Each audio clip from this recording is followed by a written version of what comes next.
I'd love you to come up on stage with me. It can be a lonely place. My first debut on stage was at the age of 4. I was so excited. It was a festival in my local village, a tiny village on the shores of Lough Neagh, between 2 towns 9 miles away, either side. My parents couldn't come with me because they were going to a family funeral. I knew I was in safe hands. My grandmother took me. Mummy had bought me the most gorgeous outfit. A lovely trouser suit, bright pink dress with royal blue bell bottoms, and a beautiful trim at the end of the dress. My hair wasn't long enough to wear ringlets, but she made me a lovely bow. I had mixed feelings and emotions. It wasn't a place I was familiar with, and the stage was very, very high. I remember that day for so many reasons. I remember how I felt, what I wore, what I did, and what I didn't do. You can see that me on the stage there, sucking my thumb and twiddling my hair. And I can't remember whether it was before the performance or afterwards. The music started and I took off like a bat out of hell. I just flew across that stage, dancing and skipping, and I was in my element, sporting my brand new dancing shoes. I could hear the cheers and the clapping in the background. And the next thing, I fell flat on my face. I just was totally ashamed. I instinctively jumped up with tears in my eyes. I looked out into the audience. I couldn't see anybody that I knew. And I just kept on dancing. And I danced and I danced and I danced.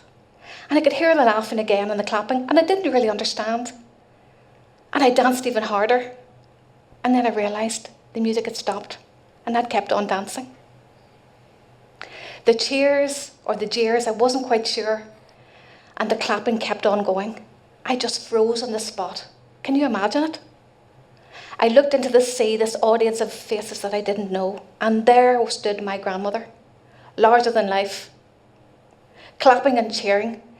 The more she cheered, the bigger she got, and I just shrank and shrank and shrank. I just wanted to hide. I can't remember how I got off the stage, but I'll always remember those feelings of feeling lost, finding my feet, uncertain, unsure of myself, amidst all this chaos.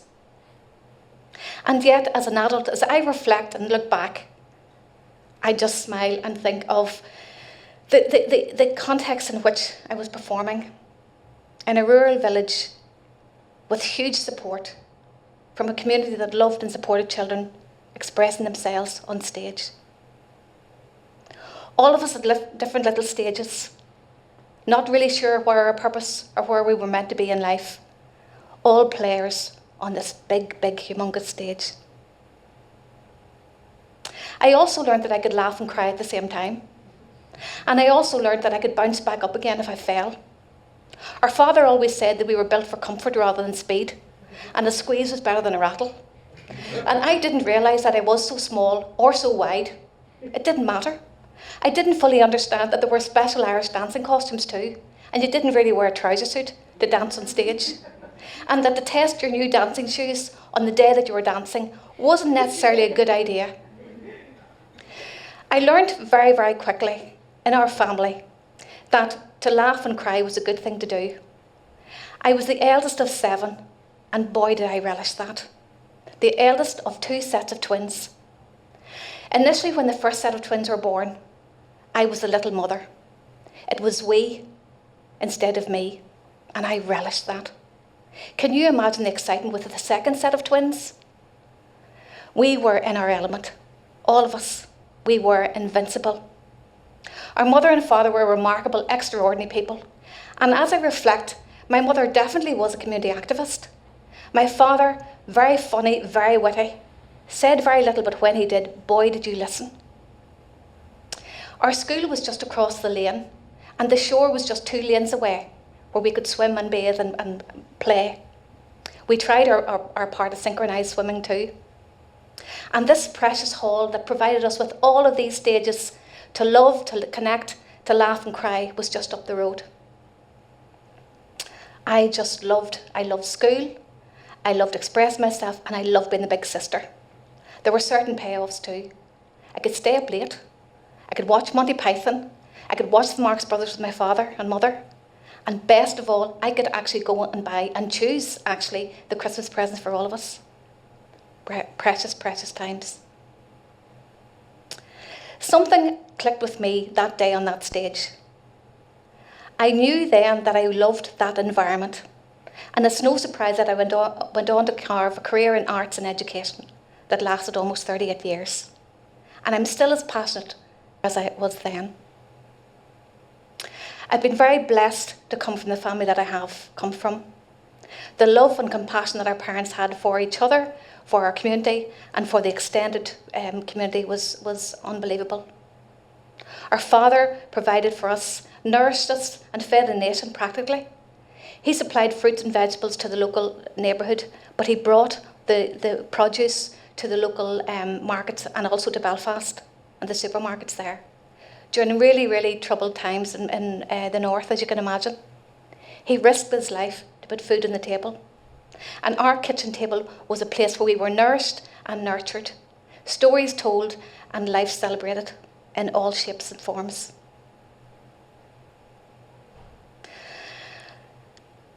I don't know whether you have ever experienced this feeling of feeling lost or found, like that child on the stage, or this feeling of being overwhelmed or just not sure of your footing. Our family were invincible. There's aspects of us that still are. But to be vulnerable for me is to show your strength rather than a weakness. And I've been tested many times. As a young teacher, as an adult, as someone who's worked across arts and cultural as well as educational contexts. I've heard stories, I've walked with, been carried by, and worked alongside those that have felt overwhelmed in the process of becoming undone. Like many families, we have been bereaved by suicide. To lose our sisters, our first sister, Roisin, was just a devastating blow. We were heartbroken. Our hearts were fractured into a million pieces. The void of losing those we love and the weight of grief is unbearable. And for me, it's hard to put into words. But I know for me, it is the creativity of others and my own creativity that helps me express and get through those sad times. This painting was one of the paintings that I did for an exhibition. It was 1 year on after we lost our first sister. We were heartbroken. As the eldest in the family, I thought it was my responsibility to lead the rest of the family through this process of learning and living with loss. My experience of suicide was not my first experience losing our sister. It was as a young teacher, where a child confided in me that they were going to take their own life. I was heartbroken. I didn't know what to do. I followed the protocols as you do in a school context. And at that time, I had colleagues and friends who did the same, who confided in me about challenges in their lives that really, really burdened them. It was at times overwhelming. This phrase, becoming undone, is the only way I can describe it. The pressure, the sadness, the loss, the uncertainty. The feeling that your chest is like carrying a breeze block. It's very, very hard to imagine. When, as a teacher, I experienced a child and subsequently other friends, long before we lost our first sister, I went and I trained up and I did a number of courses, and they really helped me, and I joined local groups, and as a volunteer, that was all really, really important to me, to be part of a community. After all, it's where I was from and what I did. I remember deciding that I was going to leave this little group in helping others because I wanted to return and support my parents and my family. I wanted to wrap them in cotton wool, and I wanted to make sure that it would never hurt again. And the leading counsellor told me, look, you wrap people in cotton wool, you take away their independence. We've got to hurt before we heal. We've got to carry and feel the grief and the sadness and stand on that. I found that really hard to comprehend. And yet, we were on a mission as a family to do the best we could for our parents. They carried us for so many years. And that's what we did. Bit by bit, we built in opportunities to take them here, take them there, other than go to Mass. And bit by bit, they did begin to unravel, but their hearts were still broken. I painted this painting, Little Blue, out of the blue. It's part of an exhibition I had 1 year on. When I returned back to my home in Enniskillen, I found it really, really hard to put my pieces back together of my life. So I started to work and develop my own creativity and paint. I had no idea that I was going to be working towards an exhibition that would bring and could bring such joy. This painting represents for me the joy and the birth and the life that we have. The importance of nurturing ourselves and nurturing each other. And the colours blue is a colour that I have always loved. And the colours and the reds and the oranges, that idea of the sense of connection. 3 days after we lost our first sister, Noelle was born. It was a bittersweet time in our family. We were joyous in celebrating Noelle's life, but it was very difficult, as you can imagine, for our parents. We all welcomed this new child, a new life, and yet he was like our little guardian angel. I'm very proud of this photograph. It's the night of the exhibition, and here we are with my mother and father and my great friend Aidan. We all need good friends and guardians and champions. They come in all shapes and sizes, and so do our teachers. They're not exclusively in school, they're in our communities. There are heroes and heroines right beside you, and there's a giant in all of us, and there's a giant in you. I hope you recognise that. It was such a gorgeous experience, and there were tears of joy. Our parents couldn't believe the response, they couldn't believe the welcome, and it was one of the rare times that they made the journey up to Enniskillen after losing Roisin. My father suggested that I put vests on the mermaids. I explained they were modest mermaids. Coming from the Loch Shore, the waterways were a huge influence to me. And Daddy then remarked, oh, well, actually people are interested in buying them. So that was a big win. We were brought up, you see, with the whole idea of whatever you do, do good. Do your best, but whatever you do, don't be making an exhibition of yourselves. Don't let the side down, don't show each other up. Just do your best. I found myself that night saying to my mother, Mummy, am I going to have to have an exhibition every time I want to have you up in Enniskillen? So I actually did. Every 2 years I would have a solo exhibition. Precious Cargo was one of them. Another one was Emotional Landscape. This idea of a sense of place and a connection with people.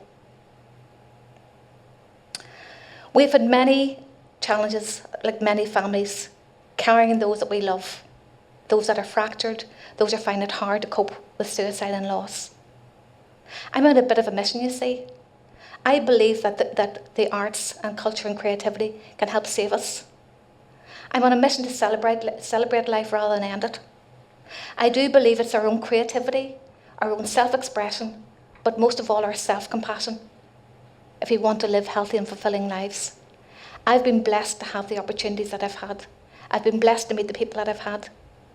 We cannot bring our loved ones back, but we can still carry them in our hearts. They're precious, they're always there, and they're with us here tonight. My invitation to you is to come back up on stage. Be that curious child. I declared I was going to be another curious child at the beginning of the 3rd lockdown. This is our playground, folks. Celebrate life. We only have now. Connect, collaborate, cheer each other on.